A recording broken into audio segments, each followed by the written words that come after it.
হ্যাঁ হ্যাঁ হ্যাঁ ঠিক আছে ঠিক আছে আস্তে আস্তে दादा उठो उठो ম্যাডাম কে উঠবে কে वो वाला गाड़ी में उठेगा चलो गाड़ी में চলে আসুন চলে আসুন চলে আসুন আস্তে আস্তে আস্তে আরে চলো এই গাড়িটা কি সামনে পড়বে 4 তারিখ ডিজে বাজানোর কথা ছিল, কিন্তু অ্যাকচুয়ালি পশ্চিমবঙ্গে ডিজেটা বাজলো 30 তারিখে। দুর্নীতিগ্রস্ত মুখ্যমন্ত্রী মমতা বন্দ্যোপাধ্যায় তার ভাইপো পশ্চিমবঙ্গের প্রত্যেকটা মানুষকে যে জায়গায় নিয়ে গিয়েছিলেন, তারপরে আবারও দেখলেন প্রথমে আপনাদের সামনে সেই স্ট্রেচারে করে অভিষেক বন্দ্যোপাধ্যায়ের নিয়ে যাওয়া হসপিটালে ভর্তি হওয়ার নাটকের ভিডিওটা আপনাদের সামনে দেখালাম। কেন নাটক আপনাদের সামনে দেখাবো? যে ডক্টরের তরফ থেকে প্রাথমিকভাবে বলা হয়েছে তার কোনো রকমেরই আঘাত সেরকমই গুরুতর নয়, শুধুমাত্রই পশ্চিমবঙ্গবাসীকে আবারও বোকা বানানোর জন্য, আবারও মুরগি করার জন্য এই রকম একটা অবস্থা করে তিনি সিম্প্যাথি আদায় করার চেষ্টা করছেন। আমি আজকে আপনাদের তরফ থেকে নিজের কাঁধে একটা দায়িত্ব তুলে নিয়ে মাননীয় মুখ্যমন্ত্রী শুভেন্দু অধিকারীর কাছে একটা প্রার্থনা করব যে কোনো রকম এই দুর্নীতিবাজ নেতাকে নিয়ে কোনো রকম সিম্প্যাথিতে ভুগবেন না। পশ্চিমবঙ্গের প্রত্যেকটা মানুষ এর নাটকটা ভালো করে জানে, তাই আপনি যতটা পরিমাণের কড়া থেকে কড়া পদক্ষেপ নেওয়া সম্ভব ততটাই কড়া পদক্ষেপ নিন। আমি অতীতেও বলেছিলাম, আবারও বলছি, এই রকম একজন দুর্নীতিবাজ নেতা এবং তার পিসি দুর্নীতিবাজ মুখ্যমন্ত্রী হিসাবে জবরদখল করে পশ্চিমবঙ্গের জায়গাটা দখল করে রেখেছিল। ইতালির ইতিহাস, রোমের ইতিহাস, অন্যান্য যে কোনো জায়গার ইতিহাস, জার্মানির ইতিহাস যদি খোলেন, তাহলে এই রকম অত্যাচারিত রাজনৈতিক নেতৃত্বদের শেষ পরিণতিটা অত্যন্ত ভয়ঙ্কর হয়েছে। একমাত্র পশ্চিমবঙ্গবাসী বলে এখনো এই দুর্নীতিগ্রস্ত নেতাগুলো রাস্তার মধ্যে বেরুচ্ছে, সংবাদ মাধ্যমে বাইট দেওয়ার জন্য গণতান্ত্রিকভাবে এরা সুযোগটা পর্যন্ত পাচ্ছে। আমার মনে হয় শুভেন্দু অধিকারী বাবু, আপনার পাশে আমরা সকলেই রয়েছি। দর্শকরা আপনারা কমেন্ট করে জানান।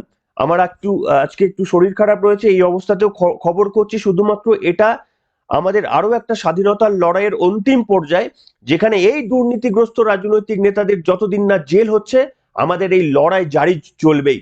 আর যারা সমর্থন করছেন আজকে আমাদেরকে একেবারেই মানে কমেন্ট বক্সে এবং আপনাদের প্রত্যেকটি সমর্থন দিয়ে লাইকের মাধ্যমে বা শেয়ার করে সেই সমর্থনটা জানাবেন। শুভেন্দু অধিকারীর কাছে এই বার্তাটা আমাদের যেতে হবে যে আমরা প্রত্যেকেই তার সঙ্গে রয়েছি। সেই অভিষেক বন্দ্যোপাধ্যায়ের মতো দুর্নীতিগ্রস্ত নেতারা নাটক করে পশ্চিমবঙ্গবাসীকে আর কোনোদিন আমাদের ওই আবারও দ্বিতীয়বার এই কিন্তু মানে আমাদের ভবিষ্যৎ অন্ধকারের দিকে তারা ফেলতে পারবে না। আজকে আলোচনা করবো আপনাদের সামনে। নমস্কার, welcome to simple as a বিষয়ে আপনাদের সকলকে স্বাগত জানিয়ে শুরু করছি অত্যন্ত গুরুত্বপূর্ণ একটি পর্ব।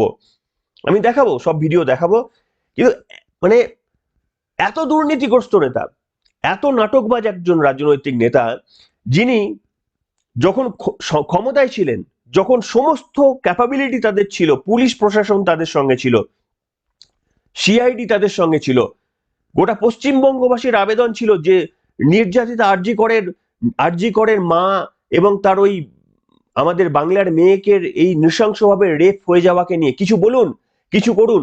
এই দুর্নীতিবাজ নেতা অভিষেক বন্দ্যোপাধ্যায় গিয়েছিলেন, সেদিন গিয়েছিলেন।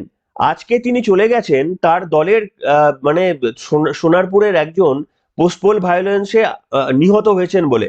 আপনি প্রমাণ করতে পারবেন অভিষেক বন্দ্যোপাধ্যায় যে এটা সত্যি সত্যি বিজেপির বা অন্য কোনো পোস্টপোল ভায়োলেন্সের জন্য তিনি আক্রান্ত হয়ে মারা গিয়েছে? আমাদের কাছে যে সমস্ত সংবাদগুলো রয়েছে সেখানে তো দ্বিতীয় মত উঠে আসছে।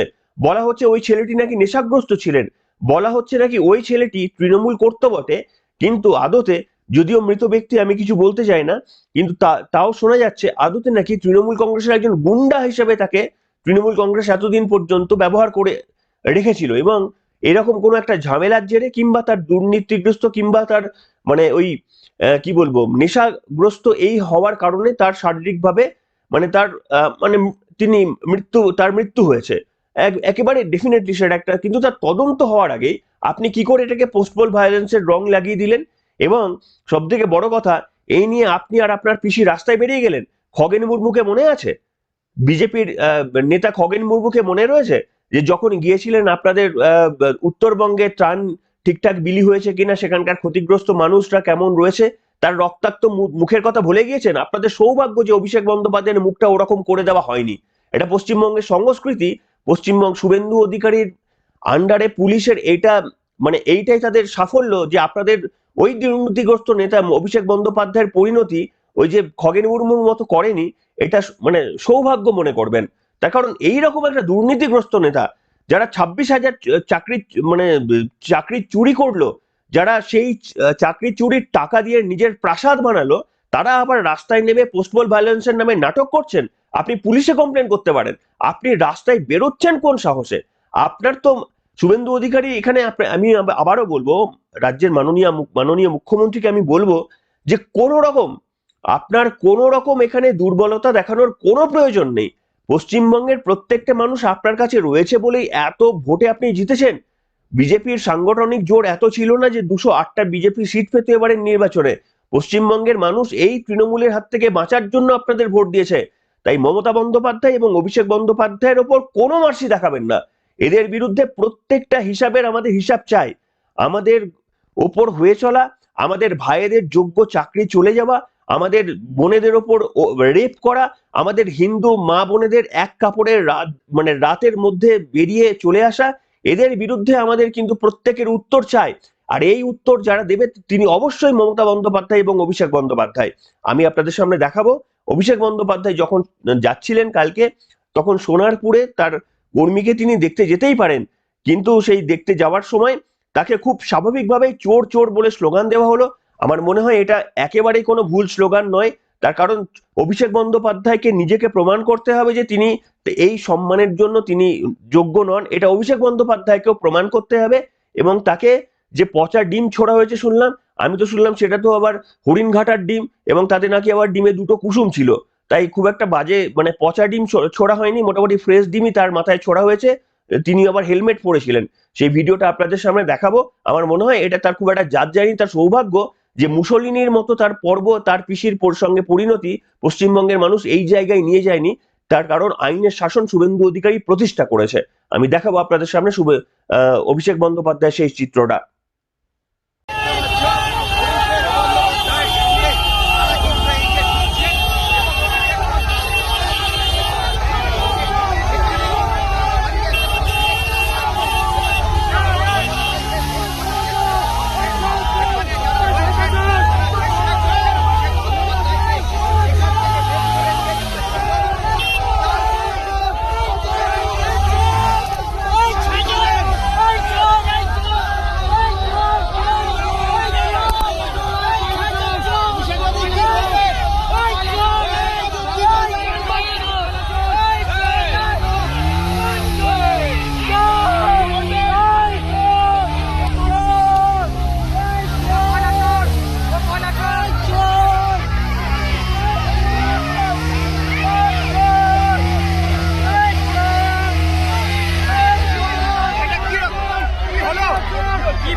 দেখলেন যখন যাচ্ছিলেন, এটা তার হওয়ার কথা ছিল। আপনাদের মনে রয়েছে এমনকি বার্থডে সেলিব্রেশন করতেন গাড়ির বনেটে উঠে। আমাদের দেশের স্বরাষ্ট্রমন্ত্রীকে বলতেন আয় তোর বাপকে ডেকে নিয়ে আয়, বা এই ধরনের 4 তারিখের পর আসবি ডিজে বাজাবো। এই সমস্ত মানে একেবারেই পশ্চিমবঙ্গের অবাঞ্ছিত রাজনৈতিক নেতারা, যারা পশ্চিমবঙ্গের কৃষ্টি সংস্কৃতিকে ধূলিসাৎ করে দিয়ে এইরকম প্রচুর মানে প্রত্যেকটি কার্যত প্রায় প্রত্যেকটি পরিবারকে একেবারে তছনছ করে দিয়ে গেছে, তারা আজকে যখন জ্ঞানের গুলি শোনাবে, তারা যখন বলবে আজকে যে পোস্টপোল ভায়োলেন্সে মারা গিয়েছিল, কতটা নির্লজ্জ হলে এই কাজটা করা যায়। 2000 মানে একজন ডাকাত কোনো একটা বাড়িতে ছিচকে চুরি হয়েছে বলে সে অভিযোগ জানাতে গেছে। ব্যাপারটা এরকম যে একটা বড় ডাকাত, একটা দেশদ্রোহী রাজনৈতিক নেতা, সে একটা ছোট বাড়িতে একটা পেঁয়াজ চুরি হয়েছে বা একটা আলু চুরি হয়েছে বলে তার বিরুদ্ধে অভিযোগ জানাতে যাচ্ছে। 2021-এর কথা ভুলে গিয়েছেন? 350 বিজেপি কর্মীর মৃত্যু কিংবা 2-3 হাজার বিজেপি কর্মীর ঘর ছাড়া, দিনের পর দিন তারা ঘরে ঢুকতে পারেনি, খগেন মুর্মুর মতো রাজনৈতিক নেতাদের মুখের চিত্র ভুলে গিয়েছিলেন? মমতা বন্দ্যোপাধ্যায় বলেননি সেই দিন, না এটা এমন কিছু নয়, খুব একটা বেশি কিছু লাগেনি, আমি গেছিলাম দেখতে, খুব একটা বেশি কিছু লাগেনি, বলেননি মমতা বন্দ্যোপাধ্যায়? মমতা বন্দ্যোপাধ্যায় বেরিয়ে যে সাংবাদিকদের সঙ্গে এখনো সুষ্ঠুভাবে কথা বলছেন, এটা একমাত্র শুভেন্দু অধিকারীকে ধন্যবাদ দেবেন। ওই ব্যানার্জি পরিবার শুভেন্দু অধিকারীর কাছে ধন্যবাদ দেবেন, তার কারণ শুভেন্দু অধিকারী এমন একটা শাসন প্রতিষ্ঠা করেছে যে এখনো পর্যন্ত কালীঘাটে আপনার বাড়িতে পশ্চিমবঙ্গের প্রচুর মানুষ চলে যায়নি। কালীঘাটের পাহাড়ে এখনো রয়েছে, পুলিশ এটাকে আটকে দিয়েছে। আপনাদের বিরুদ্ধে সাধারণ মানুষের যা ক্ষোভ রয়েছে না, দয়া করে দ্বিতীয়বার ভেবেচিন্তে রাস্তায় বেরোবেন। তার কারণ মানে যে অন্যায় এবং অত্যাচার পশ্চিমবঙ্গের মানুষ সঙ্গে করেছেন, সেই অত্যাচারটা যদি আবারও নাটক দিয়ে ভাবেন ভুলিয়ে দেবেন। আমি তো শুনলাম গতকাল অভিষেক বন্দ্যোপাধ্যায় এই যে গিয়েছিলেন এবং তারপর ডাক্তারের মানে বেলভিউ নার্সিং হোম, আরো দু একটা মানে বাইপাসের ধারে নার্সিং হোম, তাকে নাকি ভর্তি নিতে চায়নি। কেন জানেন তো? তার কারণ অভিষেক বন্দ্যোপাধ্যায়ের কোনো মানে গুরুতর তার মানে কি বলবো ইনজুরি নেই। ডাক্তাররা এখনো পর্যন্ত মানে যখন খবর করছি তখনও আমার কাছে যা খবর ছিল, অভিষেক বন্দ্যোপাধ্যায়ের গুরুতর সেরকম কোনো ইনজুরি ছিল না। তাহলে একজন রাজনৈতিক নেতা যার গুরুতর ইনজুরি নেই, মমতা বন্দ্যোপাধ্যায় কিভাবে 2021 সালে মাথায় ফেটি বেঁধে নির্বাচন জিতেছিল, সব মাফ করবেন, পায়ে ব্যান্ডেজ বেঁধে জিতেছিল, সেটা আমরা জানি। তো সেই কারণে তার ভাইপো যে তার থেকেই নাটক ধার করে এই স্ক্রিপ্ট লিখে পশ্চিমবঙ্গের মানুষের কাছে আবার বোকা বানাতে চাইবেন, দয়া করে বলুন নিজের পরিবারকে সুরক্ষিত রাখার জন্য এই নাটকগুলো যেন পশ্চিমবঙ্গের সামনে না করে। তার কারণ আপনি মনে করবেন ব্যানার্জি পরিবার শুধুমাত্র সুরক্ষিত থাকবে আর আপনারা পশ্চিমবঙ্গের প্রত্যেকটা মানুষকে জ্বালিয়ে পুড়িয়ে খাক করে দেবেন, আর এরপরেও আপনাদের বিরুদ্ধে কোনো সাধারণ মানুষের মানে সামান্য একটু পচা ডিম ছুটবে না, এটুকু কিন্তু এতটা কিন্তু মানে ভাবা উচিত নয়। তাও আমার মনে হয় বিজেপির তরফ থেকে এখনো পর্যন্ত বলা হয়েছে তারা আইন শৃঙ্খলা আপনাদের কেন্দ্রীয় বাহিনী এবং পুলিশ ছিল বলেই আপনি ধন্যবাদ দেবেন অভিষেক বন্দ্যোপাধ্যায়। আমি তো এক্সপেক্ট করেছিলাম যে আপনি পরে গিয়ে বাড়িতে ফিরে শুনলাম যে আপনাকে কোনো হসপিটাল ভর্তি নেয়নি, তার কারণ আপনার কোনো ইনজুরি তেমন কোনো গভীরতর কোনো এরকমই নয়, কারণ আপনি নাটক করেছেন এবং সেই নাটক থেকে আপনাকে আবার মমতা বন্দ্যোপাধ্যায় আপনার পিসি তা আপনাকে বাড়িতে নিয়ে চলে গেছে। কিন্তু প্রশ্ন হচ্ছে আপনার তো এরপরে আমি একটা টুইট এক্সপেক্ট করেছিলাম শুভেন্দু অধিকারীকে ধন্যবাদ জানিয়ে, আপনি তো আবারও শুভেন্দু অধিকারীকে আক্রমণ করছেন। আপনি শুভেন্দু অধিকারীকে আপনি আক্রমণ যত করবেন পশ্চিমবঙ্গের মানুষ তত খেপে যাবে। তৃণমূল মানে অন্য রাজনৈতিক দল আক্রমণ করতেই পারে এবং করাটা উচিত, তার কারণ বিজেপি কোনো ভুল করছে না। বিজেপি মানেই একেবারে ধোয়া তুলসী পাতা বা বিজেপি মানেই একেবারে সব থেকে মানে সঠিক একটা মানে মানে রাজনৈতিক দল, এমনটা নয়। কিন্তু আপনি যোগ্যতা হারিয়েছেন, আপনার পিসি যোগ্যতা হারিয়েছে, তৃণমূল কংগ্রেস যোগ্যতা হারিয়েছে। তা যদি না হতো আপনাদের কোথায় অরূপ বিশ্বাস, কোথায় মমতা বন্দ্যোপাধ্যায়ের পেছন পেছন ঘুরঘুর ঘুরঘুর ঘুরঘুর করে থাকা ফিরহাদ হাকিম কোথায় গেল, কোথায় গেল ইন্দ্রনীল সেন? কারুর তো টিকিটে পাওয়া গেল না, আপনাকে ধরে যে এই যে উত্তম মধ্যম দেওয়ার আপনি যে অভিযোগ করলেন কোথায় গেল? হসপিটালে কেন ভর্তি করতে পারলো না? আপনার সঙ্গে এসে মাথায় জলপট্টি দেওয়া ছবি তুলে কেন ফেসবুকে দিতে পারলো না বা সোশ্যাল মিডিয়ায় দিতে পারলো না? তার কারণ তারা জানেন যে এই নাটকটা করলে একই পরিণতি তাদের সঙ্গে হবে। যে চুরি আপনারা করেছেন, এক একটা পুরো প্রধান মানে ভাবতে পারেন 100-200 কোটি টাকা এক একটা মানে মানে পঞ্চায়েতের উপপ্রধান, তার সম্পত্তির পরিমাণ যদি 100-200 কোটি টাকা হয়ে থাকে, তাহলে তৃণমূল কংগ্রেসের একটু মাঝারি মাপের নেতা তাদের সম্পত্তির পরিমাণ ভাবুন। অভিষেক বন্দ্যোপাধ্যায়ের সম্পত্তি, মমতা বন্দ্যোপাধ্যায়ের সম্পত্তি আমরা ছেড়েই দিলাম। সেই কারণে বলছি আপনারা নাটক যত কম করবেন তত আপনারা নিজেরা সেফ হবেন, তত আপনাদের মানে এই তৃণমূল কংগ্রেস মানে আলটিমেটলি সেফ হবে। কিন্তু যত নাটক করতে চাইবেন, পশ্চিমবঙ্গে 15 বছরে আপনাদের প্রত্যেকটি অত্যাচারের হিসাব আপনাদের আগে দিতে হবে। যদি রাজি থাকেন আমাদের কোনো অসুবিধা নেই, কিন্তু পশ্চিমবঙ্গের প্রত্যেকটি, অর্থাৎ এই যে 26,000 চাকরি চলে যাওয়ার যে যন্ত্রণাটা, এইটা আপনাকে আর আপনার পিসিকে এক ভাগ করে নিতে হবে, ঠিক আছে? আমরা শিফট করছি, আমরা এখান থেকে শিফট করছি, আরে ভাই যাও না আমরা এখান থেকে শিফট করছি, এখানে কি করে হচ্ছে না? পিছিয়ে যান, পিছিয়ে যান, পিছিয়ে যান, একটু পিছিয়ে যান। আমরা শিফট করছি।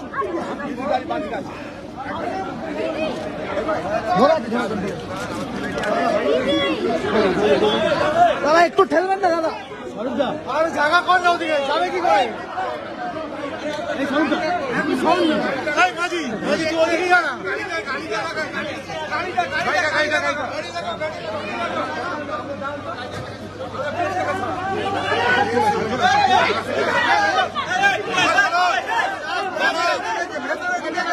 এই সব মানুষের দুঃখ, সব মানুষের না খেতে পাওয়া, সব মানুষের চিন্তা, সব মানুষের ভবিষ্যৎ অনিশ্চিত হয়ে যাওয়াটা, এটাকে আপনাকে একা সহ্য করতে হবে। একদিনে মাত্র ডিম ছুঁড়ে আপনি এত খেপে যাচ্ছেন, খুঁজে যাচ্ছেন, এ তো কিছুই নয়।